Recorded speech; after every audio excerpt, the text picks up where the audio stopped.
They say the Stanley Hotel is beautiful in the daylight, but when the sun dips behind the Rockies, something else checks in. Phantom chambermaids, music with no source, doors locked tight, then wide open in the morning. Stephen King only stayed one night and woke from a nightmare that would birth The Shining. But the Stanley spirits were here long before Jack Torrance. Welcome to the Story Seekers, where we dive deep into myths, legends, the paranormal, and the history behind it. I'm Shanae. And I'm Laura. Come with us, up the winding staircase, down the haunted hall, and into room 217.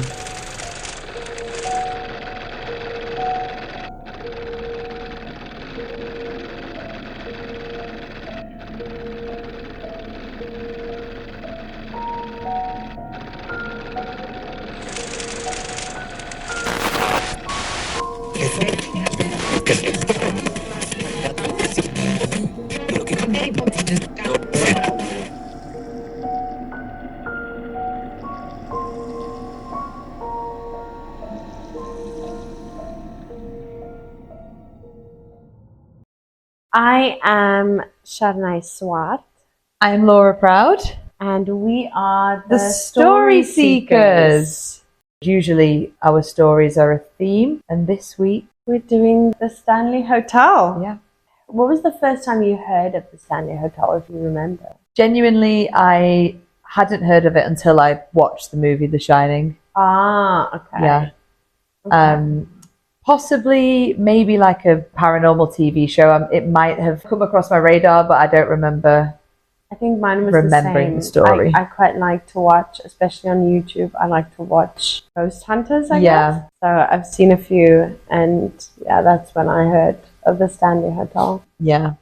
I think even though I'd seen the movie, and even if I'd seen the hotel itself on a show, if nobody mentioned The Shining, I wouldn't have put two and two together and realised that it was the same hotel. I always thought The Shining, the movie, and the hotel were just completely made up. It was just a haunted building. Yeah. So it's really interesting now to, after eventually reading the book, now I know a bit more about the hotel and what kind of paranormal goings on behind the hotel. I think I heard, I never watched The Shining, but I do remember watching and seeing and hearing of the Stanley Hotel specifically and the hauntings there, and then through that people mentioning about Stephen King and everything. Yeah. So I think I got it more from the other side, where I knew of The Shining, but I'd actually heard of the Stanley Hotel. Okay. I think that's a good mindset to go into it with, because now, like I said, now like I've read the book, the movie seems a bit silly in comparison to the book. And obviously it's a work of art, I guess. Like, it's somebody's story that's been made into a movie, but I just think the backstory of the hotel and some of the theories, it makes it almost scarier. Yeah. Just the fact that, because like The Shining is still, at least the book is still, there's parts of it that's really frustrating, and then there's parts that are definitely creepy. Yeah, but some of them seem now like a bit more drama. Like, obviously they are dramatized, but I think people, when they watch the movie or even when they read the book, it's not as bad in the book, but when they watch the movie, they think like, I don't know, some of the things that you see in the movie are based on the hotel, like the actual, they're like recollections of what people have seen, when sometimes maybe very, very, very loosely, but it's not true. It's just, yes, there's definitely like he took the ideas or like the inspiration of the hotel and ran with it. Yeah. I'm not sure that, I think it was still known to be a haunted hotel. Yeah. But I don't know if they were as vocal about it as they are now. Like now you can literally go on tours, like the little haunted tours. I think they have a night tour and they have a bunch of different tours. They even have a Shining tour as well. Okay, cool. Yeah. But I don't know how vocal they were back then. Probably was a bit taboo, wasn't it? You don't want people don't want to go and stay in a haunted hotel, whereas now it's people would seek it out. He would definitely have known of some of the ghosts or the hauntings that happen there, because I want to see if you pick up when I actually talk about the history. There is one particular ghost that I found a connection with his book. Okay. That I feel he really took inspiration from her. And I'm curious to see if you pick up on which one that is and make that connection. Okay. All right. I'll have a try. Are we ready? Yeah, I think so. I'm ready to hear all of these. I'm excited. We both have a glass of wine because it is 10 p.m. And we've got 2 cats having a bath and also a dog, having a bath on the sofa. Oh, God. So they're all very cozy. It's raining outside. So a bit spooky. I know. We're out of the Halloween nice. season, but I should dim the lights more. Yeah. All right. Okay. So in Colorado, USA, near the Rocky Mountains National Park, there's a town called Estes Park. From the town, you're able to see a big white building that is known as the Stanley Hotel. The Stanley Hotel is known to be one of the most haunted locations in the USA. Our story begins with a man named Freeland Oscar Stanley and his wife, Flora Jane Stanley. F.O. Stanley was an American inventor and made his fortune by helping design a 4x5 camera for Kodak, and was the co-founder with his brother of the Stanley Motor Carriage Company, which built steam-powered cars. So in 1903, 53-year-old F.O. started coughing up blood and was diagnosed with tuberculosis. Back then, the most common treatment recommendations by doctors was clean, fresh air with lots of sunlight and a healthy diet. Which I don't know about you, but I think that is... I feel like if you're coughing up blood... I think even if you aren't coughing up blood, that should be... The standard. Yeah. So F.O. and his wife, Flora... I would love to be a doctor back then. Go sit in the sun, drink lots of water, and eat vegetables. You should be okay. You should be fine. Yeah. That's something we could go into. I know there's a lot of hauntings, especially in the US, is almost surrounds. There's a big connection between TB and haunted places. Okay. Because there's so many people that died from TB in masses. Right. And because there were they weren't ready, I guess, if you're going to believe it. People, they would take an old abandoned school or a hospital or just a big area where they could fit enough people in to basically go and keep them until they die away from other people. Yeah. So we one day we might delve into that. I love stuff like that. Yeah. Into that. It's got a really, really intense history. But so F.O. and his wife Flora decided to make a move to the Rocky Mountains with its high altitude and fresh air. By the end of the summer, F.O.'s health had improved so much that he and Flora decided to stay there and bring some class to the town, because they're wealthy, almost aristocrats. So they weren't really enjoying the place where they were living. They're but we love it here. It's still so beautiful here. Let's make this a holiday destination. Let's make this place really nice. And they did. They wanted to build a luxury hotel. And in 1907, construction started. And by 1909, they opened for business. So the Stanley Hotel was known as a high-class luxury hotel and was really popular amongst high society and hosted guests like Teddy Roosevelt and the Emperor of Japan. Wow. However, most people only visited during the summer because up until 1983, because of the intense and incredibly cold winters in Colorado and in the Rocky Mountains, people would holiday there in the summer and then leave for the winter. The Stanley Hotel is said to have been one of the few hotels to be powered by electricity. But one day in 1911, just a few years after opening, the lights kept flickering and finally went out completely.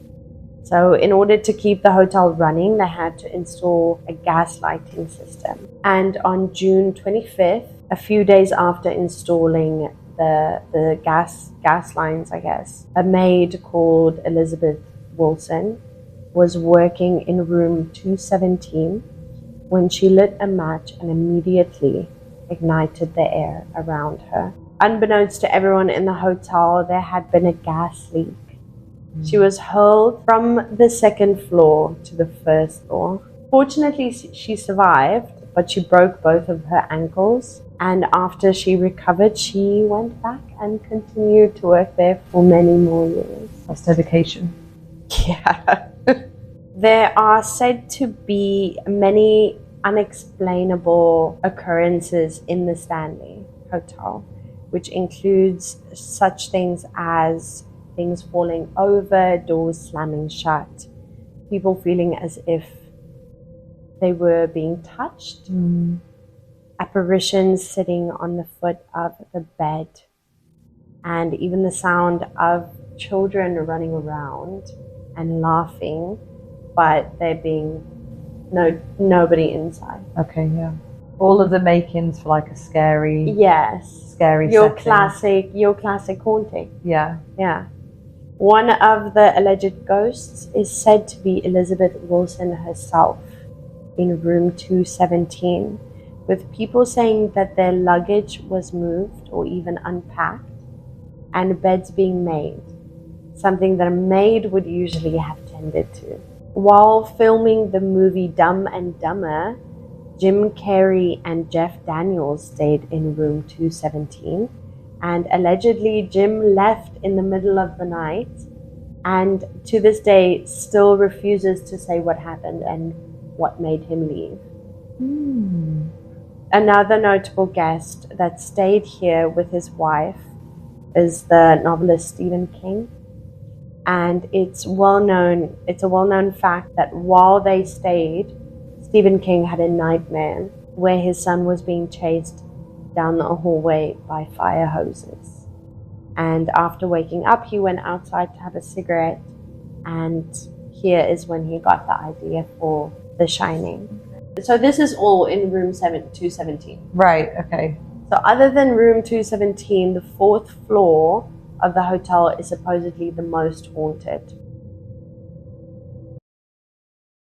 So who haunts the Stanley Hotel? Well, in the main building, there is a billiards bar where Stanley himself can be seen playing pool. Back in the day, Flora Stanley was an avid hostess and loved entertaining guests and having parties. Today, she's said to haunt her favorite areas, which are the music room as well as the concert hall, which were both built for her as gifts by her husband, and closely resemble the Boston Symphony Hall, which they often attended. She also loved to play the 7.5-foot Steinway grand piano, which was a gift from FO in celebration of the hotel's grand opening. People have sworn that they have heard piano music coming from the music room, and people also say that the smell of roses will appear whenever Flora is close by. Another ghost is Lucy. So Lucy is a young girl that supposedly died of exposure. So basically, I'm not sure how much documentation there is, but they do mention this on like the Stanley Hotel tours. So basically, during the winter, this girl that they call Lucy was a runaway, and she kept sneaking into the hotel to go and sleep there at night. And there was like a groundskeeper that was living and working there during the winter, and he kept finding her and having to like chase her out. And one evening or one morning, I think he went into the concert hall and found her basically frozen. She died, probably in the middle of the night. Because obviously if there's only one person there, he'll keep the part of the hotel that he's staying in will be Yeah. that warm, but the heating in the rest of the hotel won't be turned on. So she's said to haunt the hotel as Okay. well. She's known to move objects and tug on people's clothes. People visiting the Stanley Hotel often bring toys for Lucy. And there have been videos of a ball being placed near stairs, and without any reason, the ball ends up rolling down the stairs. I'm not quite sure, because a lot of people describe Lucy as a young girl. But like being a runaway, I'm imagining like a young teen girl, but she sometimes appears younger. Okay. So there is a lot of speculation to if she's actually a girl or if she's something darker, trying to pretend to be a girl. Okay. So there's a little bit of a demonic thing. A lot of people think that she might be like a demon. Right. Like more of a negative pretending thing. Yeah, or like a poltergeist or something, pretending to be, especially because she can move stuff around. Interesting. Because when you said that, I assumed like somebody who was like a teenager but like with like a young mentality, like maybe she would have had back then, you know. I mean, that more definitely innocence. that could be. Yeah. Could be, because she is a runaway. You don't know. Yeah. But apparently whoever this little ghost is, they really like playing with toys. I know there's a little story about a lollipop thing too. She really likes lollipops and will like move the lollipops around or something like that. So there's also Dennis. What a name. What a name. Dennis is a terrifying spirit that has been known to scratch people and really try to hurt them. And we'll talk a little bit about people that ghost hunt there. Apparently, whenever they talk to Dennis, it's very aggressive. It's very negative. Okay.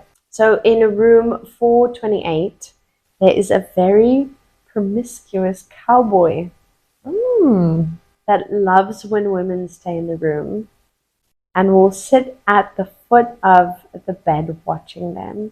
And some women have even claimed to feel like a kiss on the cheek, either when they're sleeping or like when they're busy or whatever. Yeah. And I think his haunting is in room 428, but it's mostly centered around the closet. Okay. Like the cupboard. There's a small, I wouldn't say walk-in, but it's a door. It's not a cupboard. It's like a little room. So apparently around there. So if you ever go, stay out of the closet. There's worse ghosts to have though, isn't there? Like somebody who's like, it would be really creepy, but at the same time, like it just sounds like he's a happy-go-lucky chap. Yeah, but no one can actually, there's so many stories about who he is and why there's a cowboy there. Someone said that there was an actor that was shooting a movie there. Someone else said there was apparently a doctor that used to dress up as a cowboy to like entertain the kids. Okay.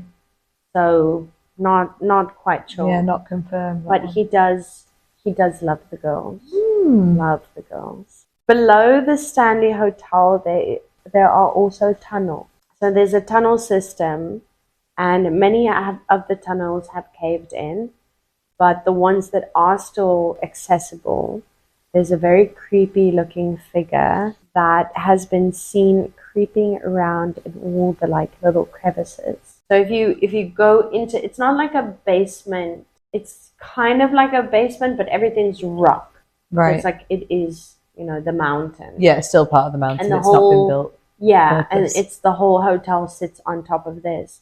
So there'll be like a little mound of stone or rock, and then between the hotel and this rock, there's a lot of dark little holes. And people have seen something creep around in there. There was a picture that I saw, a photo of two girls taking a selfie, and in the background, two or three girls, and in the background, it looks like Gollum. It looks like Gollum. It's like this little like hunched over figure. It looks really creepy. Don't know how real it is, but the Stanley Hotel has a lot going on, and it is super active, which is why many ghost hunters visit it. and tried to find proof and evidence of the hauntings. There are so many photos and videos showing figures and objects moving. It is also the birthplace of the Estes method, which is a method created by Connor Randall, and he's a paranormal investigator who used to work at the Stanley Hotel. So the Estes method is actually quite interesting. It's a paranormal investigation technique that uses something called a spirit box.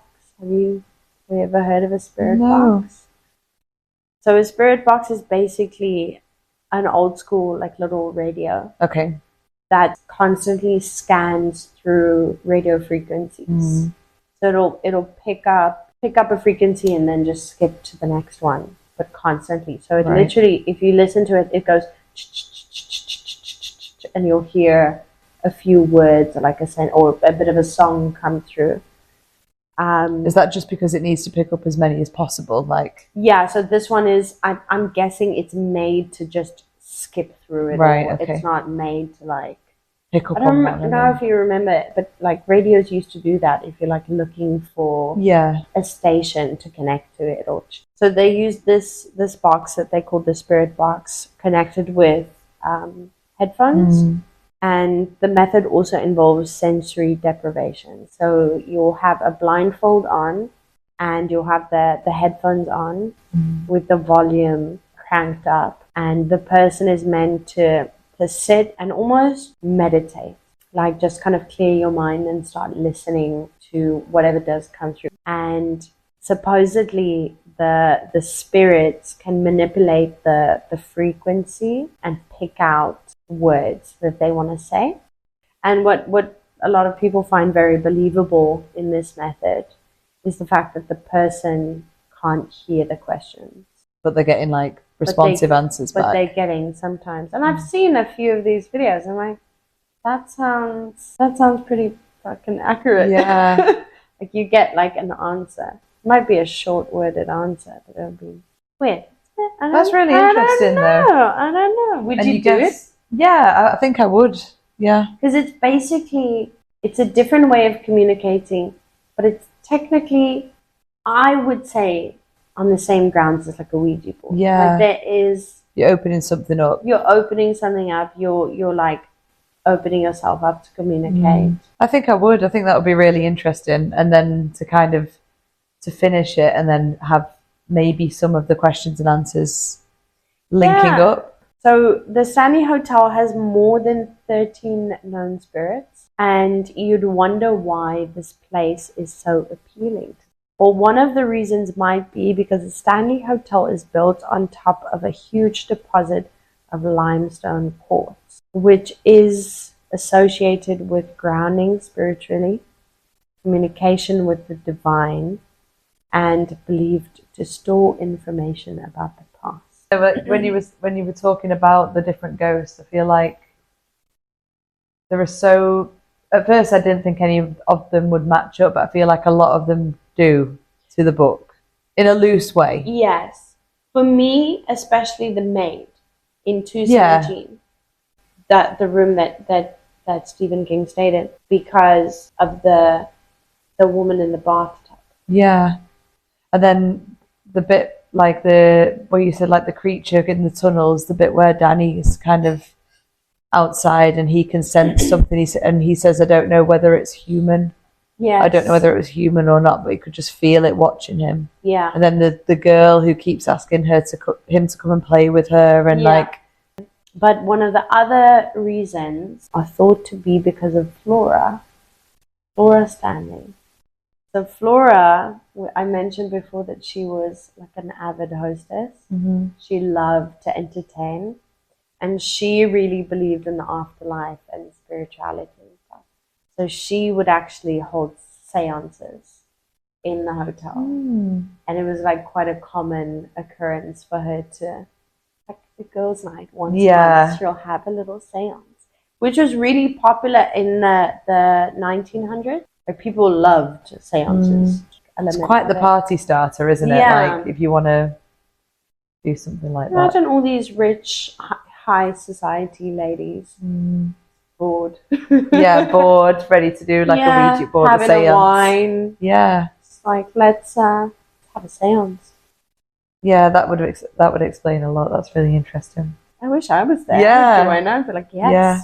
Yes, Flora. So apparently, obviously, having seances, contacting the dead and inviting spirits. Right. When you go into the Stanley, there's this grand staircase, like this beautiful staircase. And when you get on top, there's a lot of mirrors there, which apparently Flora really wanted to help the spirits that did come there. So apparently she tried by using mirrors to open portals to help them pass through. Okay. But people say that she might have just allowed a portal to be open, to make opened a portal in her hotel, yeah. With like maybe even the mix of the limestone and her little seances, and like trying to make it real. Well, that is my little history of the Stanley. No, I liked it. Yeah, I'm really surprised how many of the hauntings kind of loosely match up with the book. There's a lot. So what I'll do is I'll read through what I have, but a lot of the history side is similar to yours, but not in as much detail. And then I wanted to talk a little bit about what it is to shine, which I find quite interesting. So, being a literature student, I've always been like quite embarrassed that I've literally never read anything Stephen King, anything. And I've never read The Shining, so I kind of I'm glad I finished listening to it before we did this, because my idea is I kind of wanted to look at the writer's influence, what influenced the book, and kind of if I can pick up on any parts of the book. We'll see how it goes. Okay, so obviously the main focus in The Shining is the hotel, the Stanley.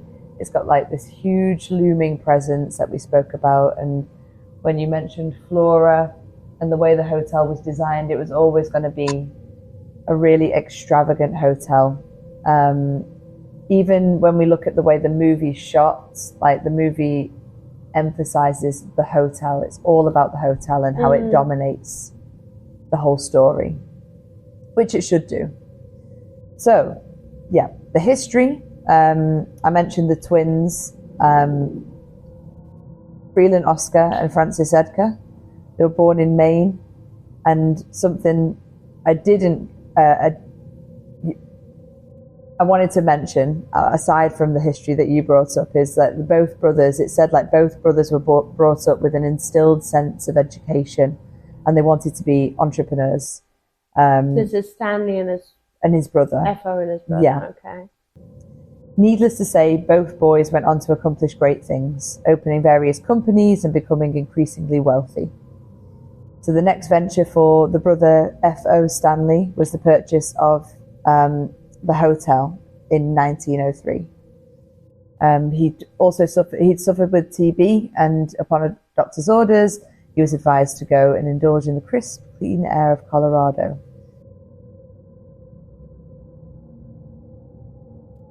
From what I made out, he was embarrassed about the illness, and was very happy to know that it had cleared up. And the connotations of TB, it's like it's a dirty thing when you're living in squalor. So I think, to go to these crisp mountains in the Rocky Mountains and enjoy his life there, and consequently get better or like become better from the illness, was such a nice feeling for him. The hotel boasted ballrooms, bars, accommodation of the highest standard. The Stanley Hotel was an expression for the modest gentility of the builder and the clientele. So he really wanted all of the architects and the builders to have a lot of, even though he was wealthy, he wanted them to have their own authority over it. So that's why a lot of the hotel is quite mismatched. A lot of people say the hotel is quite mismatched because it seems like somebody gave him an idea like, this would be really good, and he just ran with it, which sounds like a great boss, in fairness, but he was like, okay, let's put a ballroom in there, let's do this. He wanted it to be like, the hotel to be something for everyone. So he still lived for many years, and he was quoted as being a stubborn, headstrong character whose presence is still felt in the hotel to this day. And seen. And seen, what you said as well, yeah. So when we think of The Shining, people think of the movie and all of the different scenes from the movie. The area where the land was bought in quite a problematic way. The land was taken from Native American people and bought by, I think it was an earl, who later sold the land to Stanley to build the hotel. So I was trying to look online. It's all speculation, but a lot of people think that elements of the movie and the book tie into the hotel being possessed by Native American spirits who curse the hotel, essentially, especially from the movie. And especially if you look at like we said, like the limestone and stuff like that. Like I can imagine Native Americans being very aware of whatever spiritual strength a place might have, because that's very much within their culture. Yeah. Like just understanding the spirit world and having respect towards it. Yeah. So that was white men come in and they just build this huge, just a monstrosity on the side of their, really. And the natives are probably like, oh, well, it's not going to end well. Yeah, it's not going to end well. The Native American land is something that's emphasized in the book and the movie. The sheer remote location of this hotel is something which could completely play with your mind. So this is why mental health is a big theme within the book and the movie. I was shocked by the ending of the book when he knows he's going crazy, and he's trying to help his family, which you don't see in the movie, which is kind of cool. The idea for the book came from this exact feeling. So Stephen King went to stay in the Stanley Hotel, and he experienced some weird dreams about his son being hunted in the corridors and chased by apparitions or inanimate objects in the Stanley. But today, I wanted to venture into something more than just a scary setting. The very title of this book, The Shining. The story has many underlying themes: mental health, violence, family problems, but I feel like this one is often overlooked, but it's the integral part of the story, and it's also something that stuck with me when I read it. So, my first question for you: do you think certain people can shine, or they're sensitive? 100%. Have you ever known somebody who is more susceptible? Or yes, I would say I've known people that are sensitive, and I know in The Shining they talk about how certain people have it to different degrees. Yeah. So I've definitely known people that are more sensitive. Like my mother always says, my aunt, when she walks into a house, she can always sense the feeling about the place, like whether it feels cold or mostly like a feeling of a place. It's really interesting as well. Like definitely as I've got older, when I was younger, I used to I definitely dismiss people, but I never believed that people saw things or it's just in their imagination. But I genuinely do think that some people are more sensitive. Like definitely for me and my family, it's my youngest brother and my mum. They've always been the ones who are sensitive to things like that. And I've always been a little bit jealous, but yeah, it's interesting. Well, I think there's, like I said, I think there's something in a little bit in all of us, especially some people call it intuition, but there is something within us that tells us, for example, if you're in a certain situation where you just know you have to get out of it, or it's not like you actually see something in your mind's eye that something's going to happen, but obviously intuition. But some people, if you put it in a different terminology, that would be sensing something.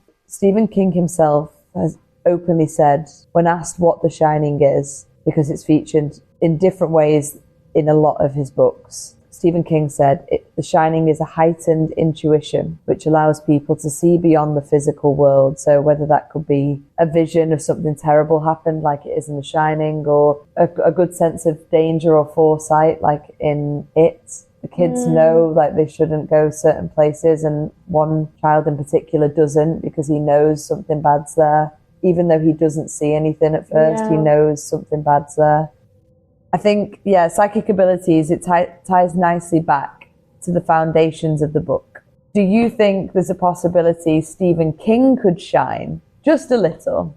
Is there something at the Stanley Hotel, or is the story just a product of a problematic past and an overactive imagination? Is this a rhetorical question? Yes. No, you can answer it as well. It's I think yes. All of the above. A little bit of all of mixed the above. together. Yeah. Are you team skeptical, team believer? And I'm definitely with this one because of everything. I do believe that whether it's the past, the way the hotel was bought, or, you know, like the history behind it, or now you told me about like the portals and the limestone, and then again you've got the site. It's not just like people have seen things, end of story.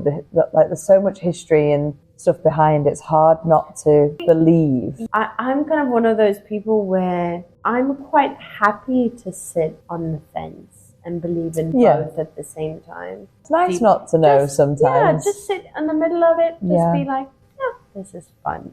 Yeah. I like to hear more stories. Thought. This is fun. Yeah, let's have a chat about a story. I like it. Yeah. Well, we wouldn't be having this podcast if everything had been like played out in black and white, I guess. Yes, I agree. I do think that there is something that we don't understand and something a little bit fantastical out there. Do you think if you had the chance, oh my God, I would love to, but if you had the chance, would you go? Would you stay there? Oh, the Stanley? Yeah. Yes. No, I definitely definitely take like a night tour. Yeah, I would. I'd do the whole thing. I would lap it up. Tour. Oh, 100%. But yes, I would go. I would definitely. There's a few places that I would like to visit. If we get rich, maybe one day, we'll take a holiday. When we grow up, we will go on a little haunted world tour. Yeah, that would be great. That's it for this episode of The Story Seekers. Thanks for roaming the shadowed halls of the Stanley Hotel with us. If ghost stories and haunted history are your kind of room service, don't forget to like, subscribe, and leave a comment. We want to know, would you stay the night? Tell us, do you believe the Stanley is truly haunted, or is it the stories that make it so? Until next time, keep your keys close, your lamp lit, and maybe don't answer that knock at the door.